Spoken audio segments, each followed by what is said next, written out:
gạt nô thiang cả lòng ban chania wa batu daslam bakor hang tangan ne jida jingge bangan yo ni kum kayo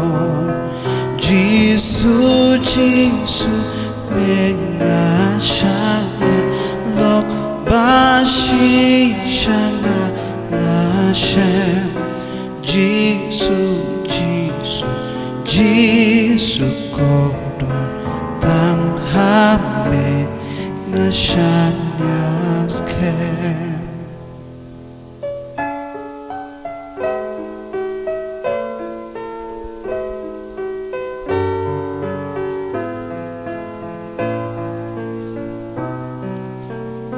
hốt ca thiang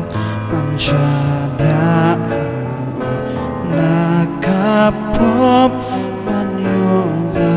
yim da ba dem na u Giêsu jing su chik kman ba ching Giêsu Giêsu menga shana lok Bashi shanga la shem Giêsu Giêsu Giêsu kodor tang hame ngashanyas kem ngasausu ngalaban chanya u Giêsu lok bagten sai na tim ro long lem hat nga